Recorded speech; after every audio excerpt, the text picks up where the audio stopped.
오늘 함께 나눌 하나님 말씀은 신약성경 사도행전 2장을 보겠습니다.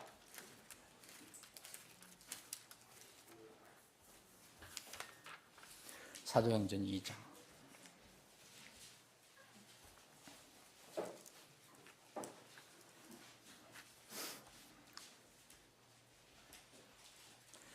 (41절부터) 2장 41절.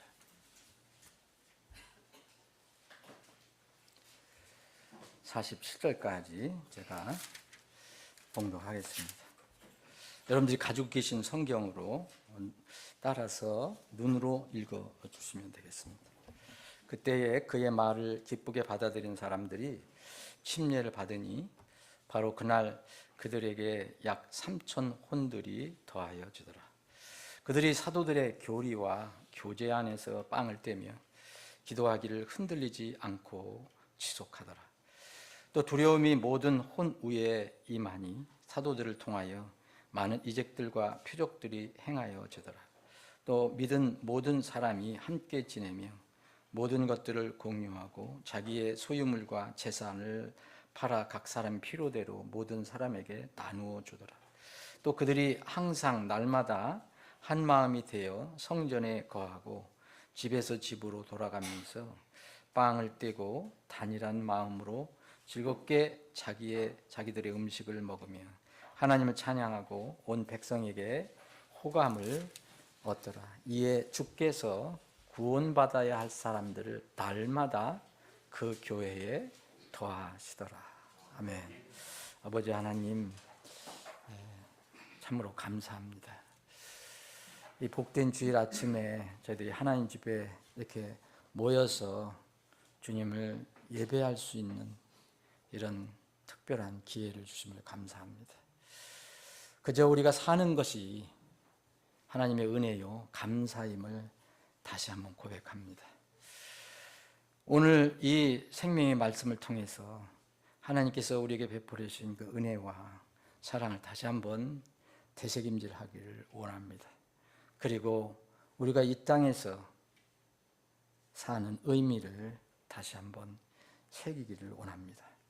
이 말씀을 통해서 우리 각 사랑하는 지체들 각자에게 필요한 교훈, 양식을 공급해 주옵소서. 예수님의 이름으로 기도합나이다. 아멘.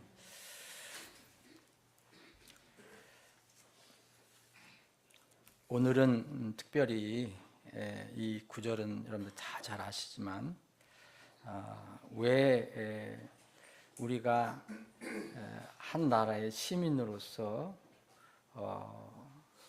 국가를 위해서, 통치자를 위해서, 위정자를 위해서 기도해야 하는지 그 이유를 살펴보고 그 이유에 걸맞게 우리의 삶을 잘 맞춰야 된다는 것을 한번 생각해 보기를 원합니다. 우리는 어떠한 상태에서든지 국적이 있는 사람은 한 나라에 소속이 됩니다. 우리의 영원한 신분은 하늘에 있지만 주님께서 우리 이 땅에 살고 머무르라고 하실 기간 동안은 각자의 위치에서 각 나라의 시민으로 소속이 됩니다. 우리는 지금 이 대한민국에 소속이 되어 있습니다. 그래서 성경은 이 각자 속한 그 나라의 그 안정을 위해서, 평안을 위해서, 그리고 국가의 권력을 위해서 기도하라고 반복적으로 우리에게 명령을 주고 있습니다. 그래서 우리가 국가, 또 국가의 위정자, 또 요새는 이런 용어를 쓰지 않지만 뭐 여전히 있는 나라도 있죠. 왕, 총독, 통치자를 위해서 기도해야 할 이유를 주님께서 말씀해 주고 계십니다. 첫 번째는 이제 세상 모든 사람의 그 숨, 호흡과 또 모든 나라, 왕국에 일어서고 또 넘어지고 흥망성쇠가 다 하나님의 손에 달려있기 때문에 우리는 하나님께 기도해야 됩니다. 욥기 12장 10절에 보면 모든 생물의 혼과 모든 사람의 숨이 그분의 손에 있다라고 말씀하십니다. 이건 어떤 상황에서도 이 말씀은 우리가 부인할 수가 없습니다. 우리의 생명과 우리의 운명은 하나님 손에 있습니다. 또 같은 12장 23절에 보면 이 사람들이 모인 어떤 그 단체, 여기서는 이제 나라를 얘기합니다. 민족들을 얘기하는데 그분께서 민족들을 흥하게도 하시고 그들을 망하게도 하시며 그분께서 민족들을 크게도 하시고 그들을 다시 작게도 하시느니라. 그래서 흔히 우리가 이야기하는 흥망성쇠, 한 민족의 흥망성쇠, 한 나라의 흥망성쇠도 주님의 손에 있다는 것을 분명히 성경은 선언하고 있습니다. 이런 말씀은 곳곳에 있습니다. 이사야 40장에도 그런 말씀이 있습니다. 절대 주권자이신 하나님은 여전히 세상의 왕국에서 우리가 그분을 눈으로 보지 못하지만 세상의 왕국 안에서 일하고 계십니다. 여전히 우리가 사는 이 땅에서도 일하고 계십니다. 그래서 그 통치자들이 우리가 그 내용을 잘 알든 모르든 하나님께서 그런 통치자들을 다 주장하시고 인도하신다는 것을 알 수가 있습니다. 다니엘서 4장 17절에 보면 이런 말씀이 있습니다. 그 뒷부분에 보면 지극히 높으시니까 사람들의 왕국에서 다스리시고 또 그것을 누구든지 그분께서 원하는 자에게 주시며 사람들 중에서 가장 비천한 자를 그것 위에 세우시는 줄을 알게 하려 함이었노라. 이게 느부갓네살, 정말 교만했던 느부갓네살에게 주신 말씀입니다. 같은 그 다니엘서 4장 25절에 보면 이런 말씀이 있습니다. 이 느부갓네살이 자기가 하나님 자리에 앉아갖고 교만하게 살아갔을 때 이제 또 이런 말씀이 나옵니다. 그 25절 뒷부분에 보면 지극히 높으시니까 사람들의 왕국에서 다스리시며 또 그것을 누구든지 그분께서 원하시는 자에게 주시는 줄을 알게 되시리이다. 이 다니엘이 이 왕 앞에서 이렇게 얘기합니다. 같은 장 32절에도 보면 이제 지극히 높으시니까 이께서 사람들의 왕국을 다스리시며 또 그것을 누구든지 그분께 원하시는 자에게 주시는 줄을 네가 알게 되리라 하더라. 바로 그 시각에 그 일이 느부갓네살 위에 이루어졌더라. 느부갓네살 정말 무소불위의 권력을 이제 쥐고 통치하던 이 사람이 갑자기 이제 쫓겨나서 소처럼 풀을 먹는 신세가 되었습니다. 이것이 하나님께서 이 모든 세상에서 이제 우리 눈에 보이지는 않지만 그렇게 역사하고 계신다는 걸 알 수 있습니다. 두 번째, 우리가 나라를 위해서, 국가를 위해서, 위정자를 위해서 기도해야 하는 이유를 이제 구체적으로 성경은 알려주고 있습니다.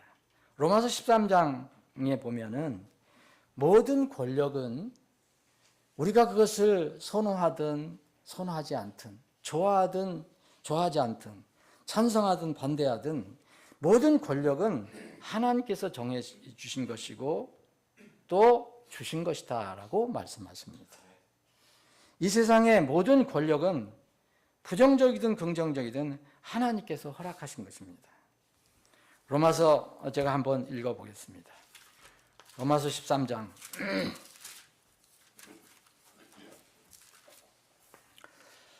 1절입니다. 모든 혼은 더 높은 권력들에게 복종하라. 이는 하나님께로부터 나지 않은 권력은 없나니 현재 있는 권력들은 하나님께서 정하신 것이기 때문이다. 그래서 이런 권력을 거역하는 자는 하나님의 규례를 거역하는 것이라고 했습니다. 지금 우리는 어떤 시대에 살고 있느냐 하면 우리는 평안하고 정말 자유로운 그런 시대에 살고 있지만 가까이 있는 북한만 해도 여러분 이런 자유는 절대 누리지 못하고 있습니다. 때로는 우리는 생각합니다. 저렇게 사악한 북한 주민들을 저렇게 괴롭히고 많이 죽이고 지금도 굶어 죽는 사람이 많이 있다고 하는데 지금 이번 겨울에 거기 북한에는 20도, 영하 20도, 25도까지 내려가는데 뗄감이 없어서 동사한 사람들이 상당수 있답니다. 근데 우리는 지금 몰라요. 왜냐면 나라가 이렇게 어지러우니까 거기 신경 쓸 새도 없어요. 우리가 정말 동사한다는 걸 생각할 수가 없잖아요. 근데 거기는 지금도 그런 환경 속에서 살아갑니다. 그런데 우리는 이렇게 생각할 수도 있습니다. 왜 저 사악한 김정은 같은 그런 권력자를 하나님께서 그냥 유지시켜 주실까? 우리는 그 이유와 목적을 다 모릅니다. 왜냐하면 하나님께서 이 세상을 다스리신다고 말씀하셨기 때문입니다. 우리는 때를 모릅니다. 그러나 저런 통치자가 영원히 존재하는 것은 아닙니다. 우리는 그 배경을 다 모르고 과정을 다 몰라도 또 우리 생각하고 또 바라는 것과 다르더라도 그분의 계획과 역사하심은 늘 거룩하시고 완전하신 것입니다. 왜냐하면 성경은 하나님만 홀로 지혜로우신 분이라고 말씀하셨기 때문입니다. 세상에 지혜롭다고 나서는 사람들이 얼마나 많습니까? 내가 너보다 더 똑똑하다. 내가 너보다 더 현명하다. 내가 너보다 더 많이 알고 있다라는 사람들이 많습니다. 특히 정치권에서는 말할 것도 없죠. 근데 성경은 분명히 합니다. 지혜로우신 분은 오직 하나님뿐이다. 로마서 16장 27절에 보면 홀로 지혜로우신 하나님 이렇게 말씀하고 있습니다. 디모데전서 1장 17절에 보면 영원하신 왕 곧 불멸하시고 보이지 아니하시며 홀로 지혜로우신 하나님. 하나님이 눈에 보이지 않는다고 사람들은 하나님의 자리에 차고 들어서 자기가 지혜로운 것처럼 살아갑니다. 근데 보이지 아니하시지만 홀로 지혜로우신 분은 우리의 하나님뿐입니다. 유다서 24절 25절에도 홀로 지혜로우신 하나님 우리 구주입니다. 그러므로 홀로 지혜로우신 하나님의 역사하심을 믿고 순종하며 우리는 기도할 뿐입니다. 이렇게 빌라도와 같은 악한 권력자도 정말 인류 역사상 가장 사악하다는 이 김정은도 주님께서 허락하셨다는 것이 우리에게는 놀라울 뿐입니다. 그러나 홀로 지혜로우신 분이 하시는 일은 우리 생각을 초월합니다. 우리가 하나님의 뜻과 계획은 다 몰라도 이 땅에서 정해진 기간, 김정은도 마찬가지고 또 빌라도도 마찬가지였고 어떤 권력자든 어떤 독재자든 어떤 통치자든 다 각자 개인에게 주어진 삶을 살고 주님 앞에 서야 한다고 성경은 말하고 있습니다. 각자의 인생은 각자의 책임입니다. 여기에 바로 이 점에 우리는 이 땅에서 사는 우리는 각자 우리의 삶이 얼마나 엄중하고 정말 중요한 것인가 이것을 다시 한번 생각해 봅니다. 요한복음 19장에 보면 예수님께서 이제 하나님의 계획과 때에 맞춰서 이제 십자가에 달리시기 직전에 빌라도에게 이제 끌려가서 신문을 받습니다. 그때 그 땅에 모든 권력을 가지고 있었던 빌라도는 이렇게 얘기합니다. 이에 빌라도가 그분께 이르되 네가 내게 말하지 아니하느냐? 내게는 너를 십자가에 못 박을 권세도 있고 너를 놓아줄 권세도 있음을 너는 알지 못하느냐? 물론 있습니다. 그 권력 있습니다. 예수님께서 응답하시되 위에서 하늘에서 내게 주지 아니하셨더라면 네가 나를 이렇게 대적할 아무런 권력, 권세도 갖지 못하였으리라. 예수님도 인정하셨습니다. 하늘에서 나지 않는 권력은 없다. 나도 하나님께서 위에서 너에게 이 권력을 주셨다는 것을 인정한다고 말씀하셨습니다. 그런데 그 다음 말씀이 중요합니다. 그러므로 나를 내게 넘겨준 자에게는 더 큰 죄가 있느니라 하시더라. 예수님을 누가 넘겨줬습니까?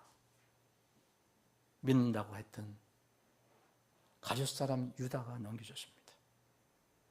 믿는다고 했던 유대인, 유대교를 믿는다고 하는 사람들이 넘겨줬습니다. 주님께서 말씀하십니다. 네가 권력을 가진 건 분명하다. 그런데 나를 네게 넘겨준 자는 더 큰 죄가 있다고 말씀하십니다. 각자의 삶이 엄미하다. 이것은 어떤 상황에서도 하나님은 각자의 삶을 다 알고 계신다. 그래서 나중에 주님 앞에서 다 우리는 이것을 다 설명해야 합니다. 우리가 국가를 위해서 기도해야 하는 이유, 세상 모든 사람의 숨과 모든 나라의 흥망성쇠가 주님의 권에 주권에 있기 때문에 우리는 기도합니다. 또 모든 권력은 하나님께서 정하시고 또 주신 것이기 때문에 기도합니다. 세 번째는 권력을 위해서 기도해야 하는 이 목적, 소극적인 목적이 또 하나 있습니다. 베드로전서를 보겠습니다. 베드로전서 2장 11절 지극히 사랑하는 자들아 내가 나그네들과 순례자들인 너희에게 간청하노니 혼을 대적하여 싸우는 육체의 정욕들을 삼가라. 이방인들 중에서 너희의 행실을 정직하게 하라. 이것은 그들이 너희를 행악자라고 대적하여 비방하다가도 그들이 보게 될 너희의 선한 행위들을 인하여 돌아보시는 그날에 하나님께 영광을 돌리게 하려 함이라. 너희 스스로 주를 위해 사람의 모든 규례에 복종하되 왕에게는 최고 권위자에게 하듯하고 혹은 총독들에게는 행악자들을 징벌하고 선하게 행하는 자들을 칭찬하기 위해 그분으로부터 말미암아 보내심을 받은 자들에게 하듯하라. 이는 하나님의 뜻이 그러하기 때문이니 이것은 너희가 선하게 행함으로 어리석은 사람들의 무식한 것을 잠잠하게 하려 함이니 자유로운 자로서 너의 자유를 악의를 덮는 구실로 사용하지 말고 다만 그것을 하나님의 종들로서 사용하라. 17절 모든 사람을 존경하라. 형제들을 사랑하라. 하나님을 경외하라. 왕을 존경하라. 왜 이 말씀을 주셨습니까? 성도들은 이 땅의 순례자입니다. 하숙생입니다. 여행자입니다. 나그네입니다. 우리의 본향은 하늘왕국이지 우리가 사는 이 세상이 아닙니다. 그러나 우리는 이 땅에서 주님께서 살으라고 하는 그 기간이 있습니다. 그 기간 동안에 우리에게 맡기신 일을 수행하라고 말씀하셨습니다. 이 맡기신 일을 수행하는 과정에서 불신 이방인들 가운데서 선한 일을 통해 최소한 우리의 사역을 방해하는 사람들을 잠잠하게 하기 위해서 기도하라는 겁니다. 그래서 그 권력에 복종하라 얘기합니다. 왜 국가 권력과 위정자들을 위해서 기도해야 합니까? 전도 선교의 적극적인 일을 하기 위해서는 먼저 소극적인 목적이 이루어져야 합니다. 어리석은 사람들의 무식한 것을 잠잠하게 하려면 우리는 먼저 우리가 선하게 행해야 하고 주님께서 허락하신 권세에 복종해야 합니다. 이런 기본적인 것을 안 하면서 우리가 전도 선교는 할 수가 없습니다. 오히려 비난을 받고 욕을 먹을 수가 있습니다.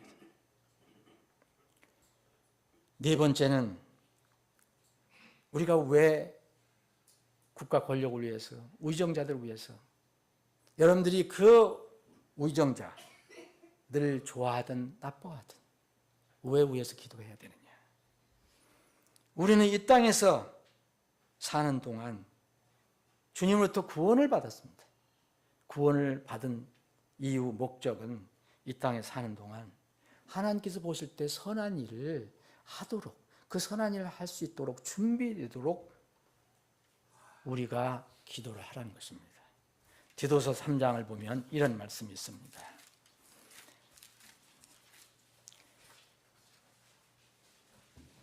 1절입니다. 그들이 명심하여 정사들과 권능들에게 복종하고 행정관들에게 순종하며 모든 선한 일에 준비되게 하고 아무도 비방하지 말며 말다툼하는 자들이 되지 말고 오직 부드러우며 모든 사람에게 전적으로 온유함을 보이게 하라.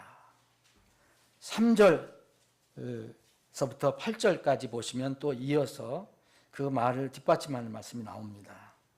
자, 3절에는 우리가 과거에 이랬다. 이렇게 정말 부패한 존재들이었는데 이렇게 하나님의 긍휼로 은혜로 이렇게 구원을 받았다. 그것이 바로 4절부터 이 8절까지 계속되는 말씀입니다. 자, 8절만 읽겠습니다. 이것은 신실한 말이요 또 내가 이것들을 끊임없이 확언하기를 원하노니 이것은 하나님을 믿은 그들이 선한 일들을 지속하는데 주의를 기울이게 하려 합니다. 이 말씀은 사도 바울이 크레테 교회를 섬기고 있는 젊은 사역자 디도에게 이렇게 너는 목회를 하라, 이렇게 그들을 도와줘라라고 보낸 편지입니다. 그래서 여기서는 그들이라고 되어 있습니다. 다시 읽겠습니다. 이것은 하나님을 믿은 그들이 선한 일들을 지속하는 데 주의를 기울이게 하려 함이라. 이것들은 선하며 사람들에게 유익하도다. 왜 여기에 1절, 2절에 이 행정관들, 정사들, 권능들에게 복종하고 또 모든 순종하라. 이건 모든 선한 일을 준비되게 하라고 말씀합니다. 무엇이 우리에게 선한 것입니까? 디모데후서 3장을 보면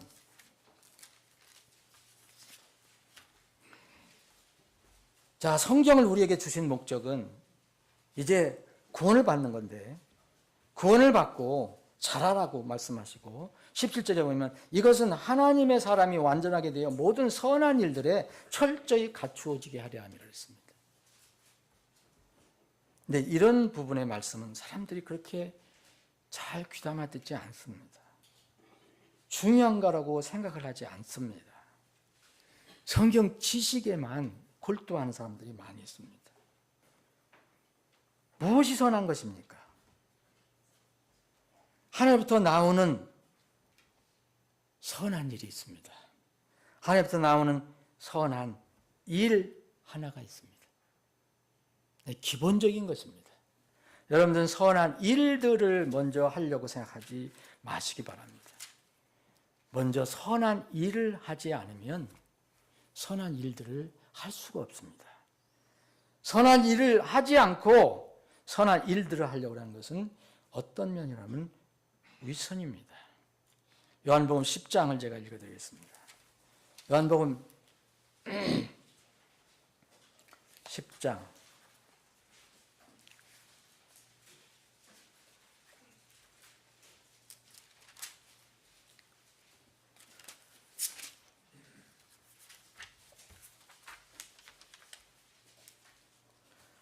요한복음 10장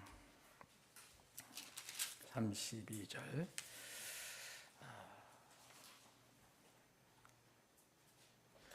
이 절이 아닌 것 같은데 주님께서는 분명하게 어떠한 말씀을 하실 때 일과 또 일들을 달리 말씀하십니다. 자, 먼저 요한복음 접쳐 놓으시고 마태복음 19장을 한번 보겠습니다. 마태복음 19장, 그다음에 19장 16절.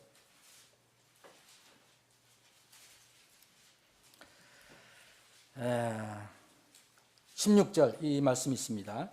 그리고 보라, 한 사람이 그분께 나와 이르되 선한 선생님이여, 내가 무슨 선한 일을 행하여 영원한 생명을 얻으리까 하니, 이에 그분께서 그에게 이르시되 어째 네가 나를 선하다 하느냐? 한 분 곧 하나님 외에는 선한 이가 없느니라.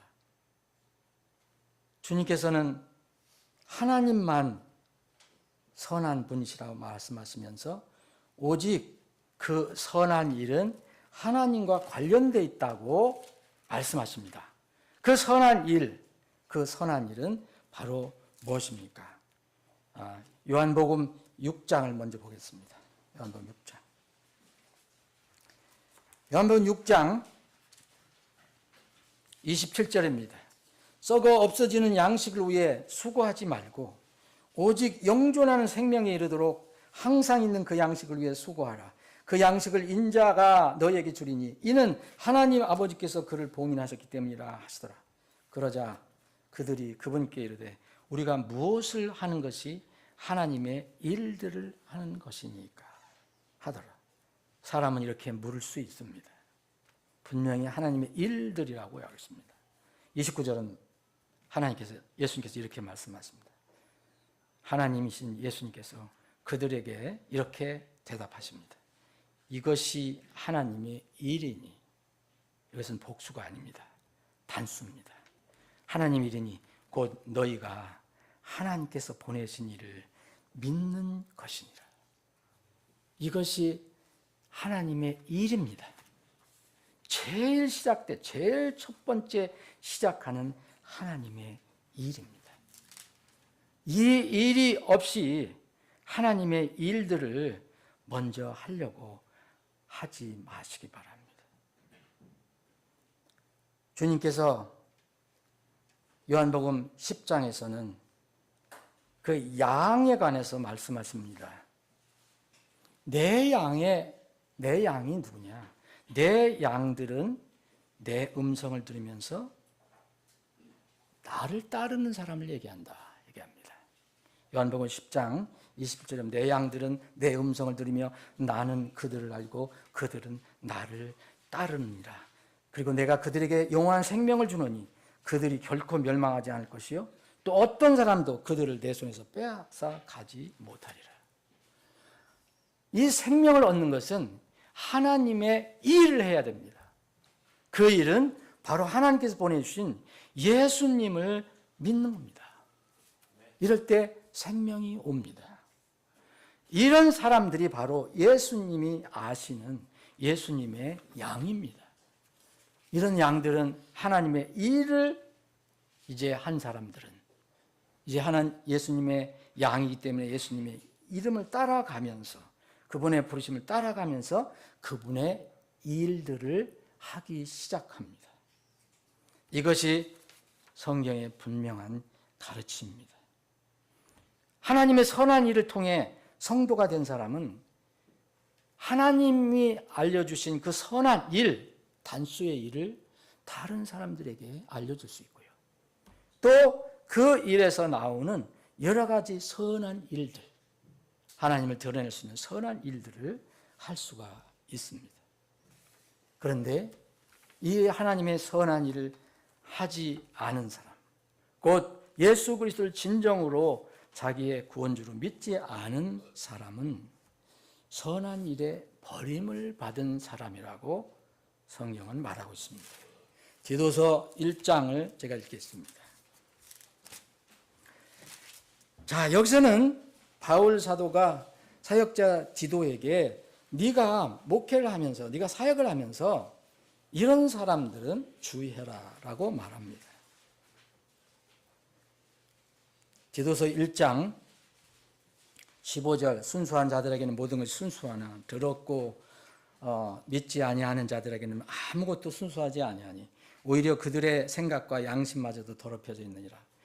그들은 하나님을 안다고 공언하나 행위들로는 그분을 부인하니 그들은 가증하고 불순종하며 모든 선한 일에 대해 버림받은 자들이니라. 여러분들이 진실로 하나님의 그 놀라우신 은혜로 구원을 받았다면 이제는 하나님께서 여러분들을 선한 일을 위해서 쓰시기 위해서 구원해 주셨다는 것을 분명히 믿으셔야 합니다. 에베소 2장 8절, 9절, 10절 제가 읽겠습니다.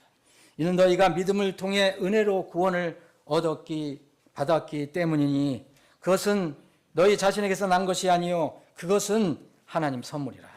에베소 2장 9절.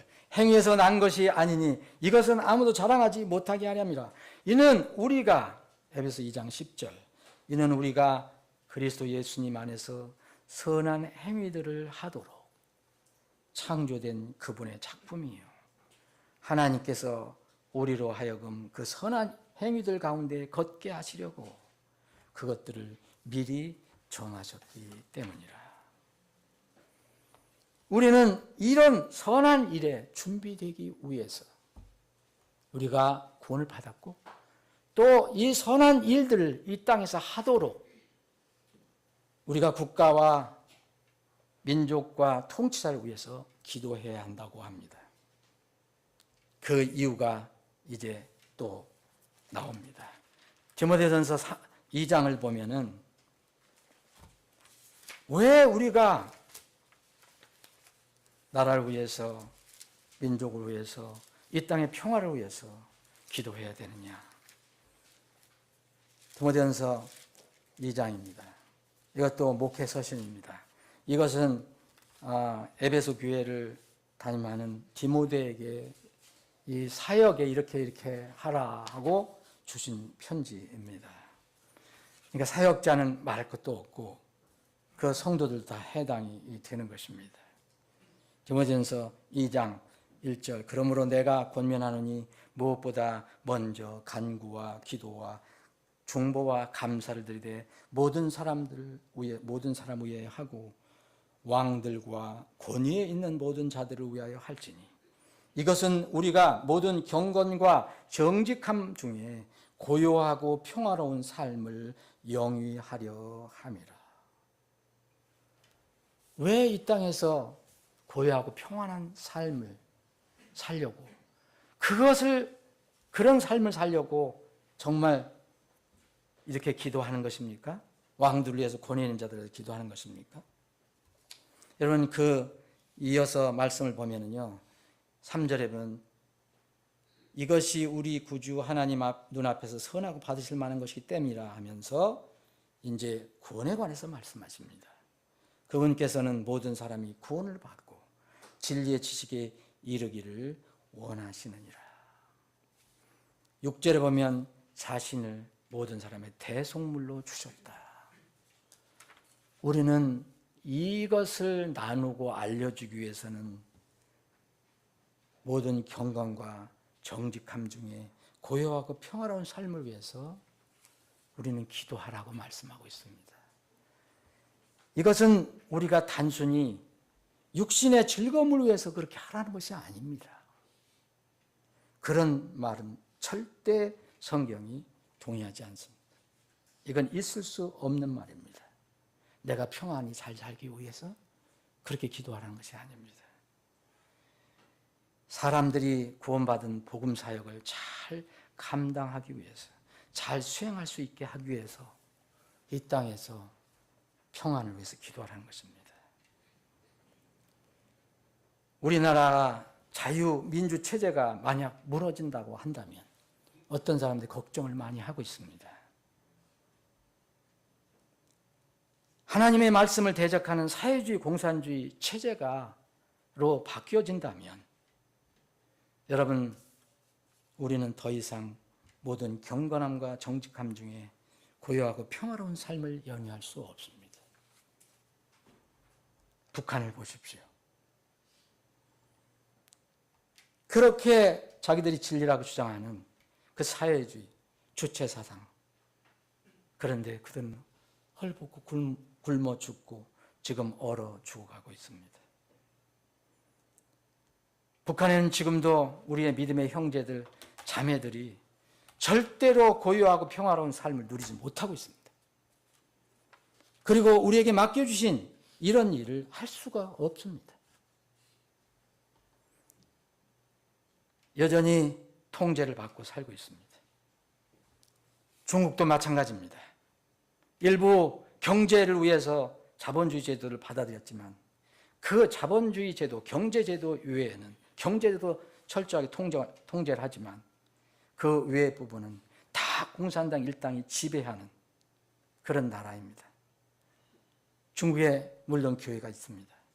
근데 중국의 지하교회 성도는 우리처럼 평안한 가운데 자유롭게 이 사명 수행을 하지 못하고 있습니다. 그냥 매일 주일마다 장소를 옮겨가면서 정말 힘들게 그렇게 예배를 드리고 있습니다. 공산주의, 사회주의 사상을 기초로 한 권력제도가 세워지면 제일 먼저 공산주의에서 가장 싫어하는 마약으로 여기는 기독교가 핍박 제1순위입니다. 우리가 더 이상 모여서 주님을 찬양하고 경배하는 기쁜 모임은 사라질 것입니다. 이미 배가 불러서 하나님을 무시하고 대적하는 지경까지 우리나라 기독교에 들어와 있습니다. 우리나라는 말할 것도 없고 이미 이 자유가 얼마나 소중한 것인지 깨닫지 못하고 마음대로 살아가고 육신대로 살아가고 또 하나님을 부정하고 살아가는 사람들이 많이 있습니다. 마음대로 모여서 우리가 이렇게 찬양하고 예배하고 교제하는 것이 얼마나 큰 복인지, 얼마나 큰 은혜인지 우리는 점점 그 감사함을 잊어버리고 있습니다. 오늘 본 말씀은 여러분들이 아주 잘 아시는 성경 구절입니다. 이 말씀을 모르시는 분들은 없을 것입니다. 그런데 여기에 가르침이 있습니다. 오순절 이스라엘의 첫 교회, 예루살렘 교회가 어떻게 탄생했고 어떻게 그 성장했고 어떻게 그 교회가 퍼져나갔는지 그 사역이 퍼져나갔는지 주님이 세우신 교회가 이 오순절 날에 어떻게 놀랍게 부흥했는지 이 기사는 우리에게 알려주고 있습니다. 오순절의 부흥 후에 평안한 가운데 계속 부흥이 일어났습니다. 여기 사도행전 4장 4절에 보면 약간의 이제 핍박이 시작이 됐지만 그거는 지도자들에게만 해당이 되는 것이고 이 4절에 보면 이제 말씀을 듣는 사람들이 엄청나게 많아서 남자의 수만 5천 명 정도 되었더라. 믿은 사람이 그렇게 이야기하고 있습니다. 이건 분명히 예루살렘 교회의 부흥이었습니다.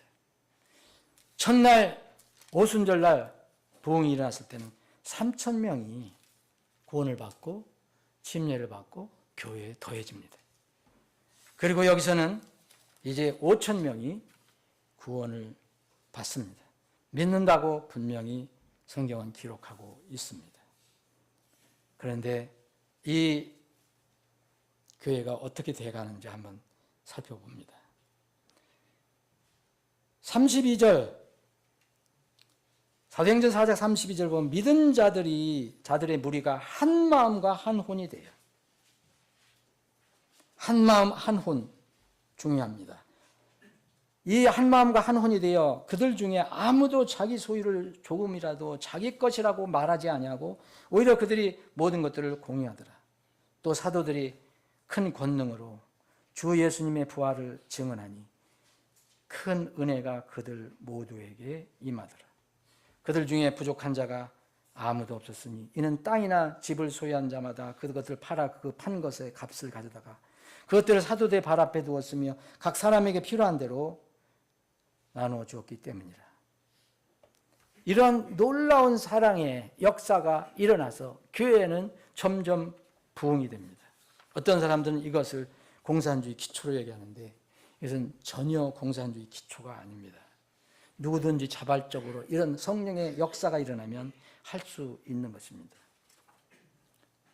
그 다음에 이제는 이렇게 평안하고 부흥이 일어나니까 감사를 잊어버리기 시작했습니다. 예루살렘 교회가 제일 무서운 것은 하나님에 대한 감사를 잃어버린 겁니다. 이 순간부터 이제 위험은 다가오기 시작합니다. 우리 마음이 해해질 때, 영적으로 해해질 때 어떤 일이 일어나는가는 사도행전 5장이 가르쳐 줍니다.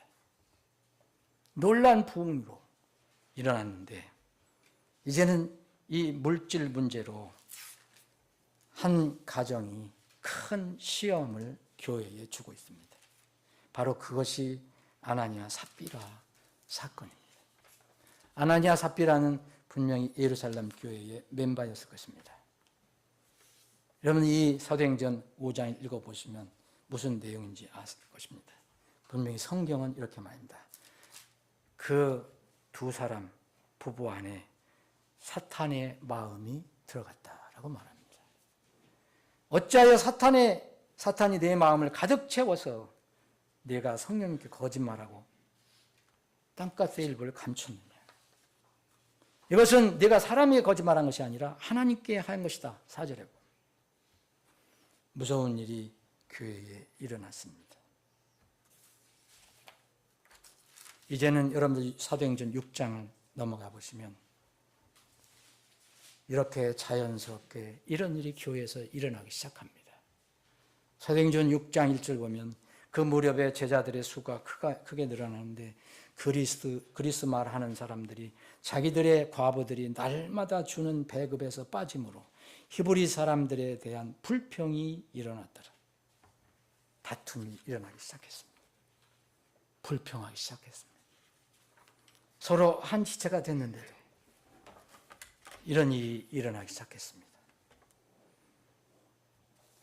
그 결론 중에 하나가 바로 스데반의 순교입니다. 그래서 스데반이 비참하게 돌에 맞아서 순교를 당하는 내용이 이제 6장에 기록이 되어 있습니다. 여러분 이것은 성경이 순서대로 잘 기록한 것이지만 이거는 우연이 아닙니다. 여기서 뭘 우리가 찾아내야 합니까? 나는 선한 일을 하는데 기쁨이 있는가? 나는 구원을 받고 나서 정말 하나님께서 나를 선한 일을 위해서 준비하셨다는데 이 일에 감사와 기쁨이 있는가? 이걸 자문해 봐야 됩니다. 나 개인이 자문해야 되고 우리가 자문해야 되고 우리 교회가 자문해야 합니다. 사랑하는 여러분, 여러분들은 구원으로 인한 분명한 예배의 기쁨이 있습니까? 이 교회는 이제 더 이상 한 자리에 모여서 예배를 드릴 수 없게 되었습니다. 8장을 보면 사울이 그의 죽음에 동의하더라. 그리고 그때 예루살렘에 있는 교회에 큰 핍박이 있었으니 사도들이 외에는 그들이 모두 유대와 사마리아 전 지역들에 널리 흩어졌더라.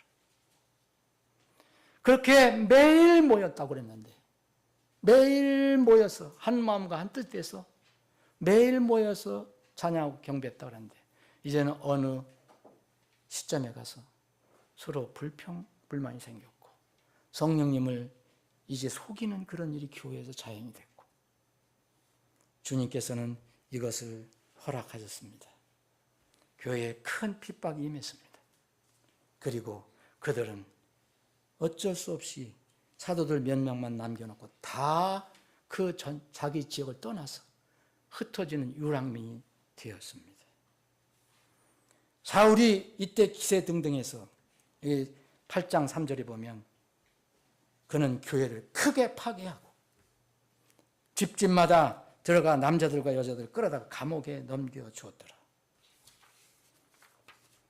주님, 이것은 우리에게 이 말씀을 주신 것은 우연이 아니라고 생각합니다. 우리는 진정으로 예배에 대한 기쁨이 있습니까? 이 모임에 대한 감사가 있습니까? 감격이 있습니까? 북한의 지하교회 예배 내용을 들어보면 눈물이 날 지경입니다. 제가 다 읽어드리지 못하겠습니다. 이들은 숨을 죽여가면서 찬송을 부른다고 합니다.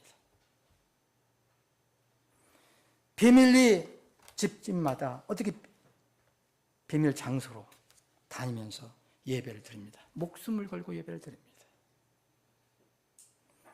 이 사역자가 이런 얘기를 한 겁니다. 조선족 사역자가 이 북한에서 왔다가 온 어떤 할머니에게 다시 이제 물건을 가지고 간 할머니에게 제가 할머니에게 북조선에서 숨지게 하나님을 믿는 것이 힘들지 않느냐고 물었습니다.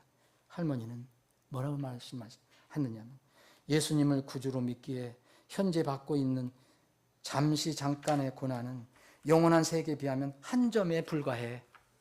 이 짧은 고난을 믿음으로 잘 통과하면 하나님 아버지가 예비해 놓으신 천국에서 영원토록 살게 되지.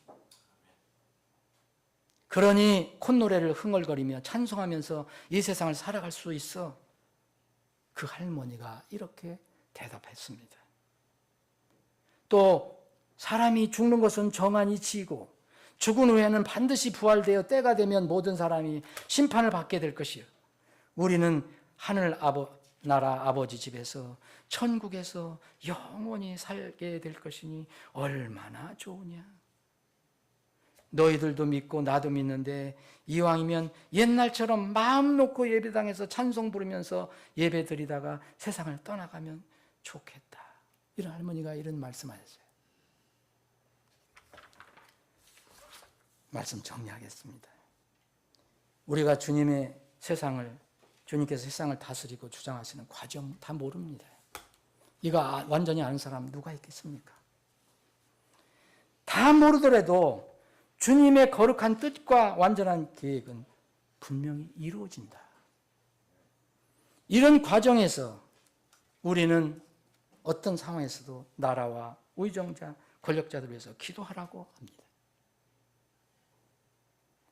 이런 삶의 과정에서 우리는 각자에게 주어진 인생에 대해 주님의 심판을 받아야 합니다. 이것이 우리의 엄미한 인생입니다. 아무도 부인할 수 없는 각자의 인생입니다. 고린도후서 5장 10절을 읽고 말씀 마치겠습니다.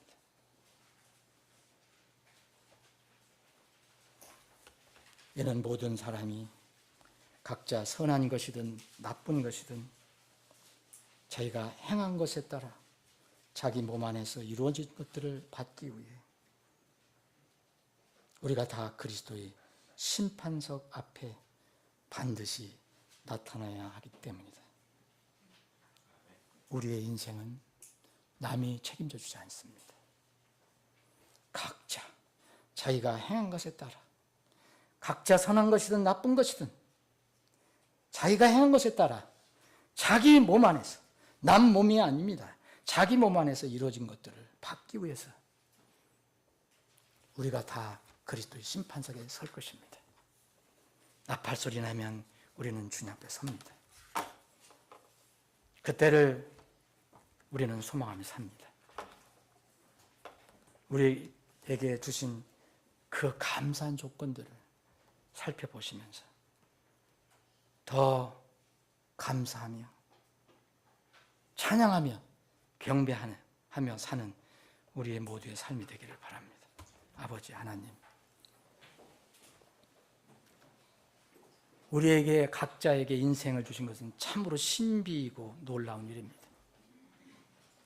그러나 말씀을 통해서 우리는 우리가 사는 이 나의 인생이 얼마나 소중하고 또 엄미한 것인가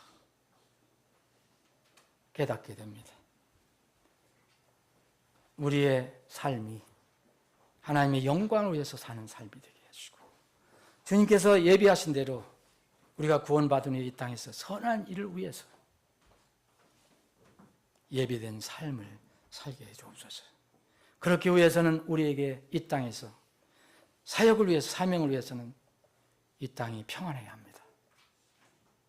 그래서 저희들은 주님 명령대로 나라와 이 땅의 위정자들을 위해서 함께 기도합니다.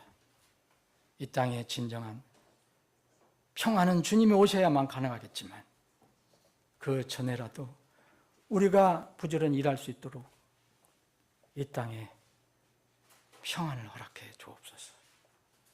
거룩하신 예수님의 이름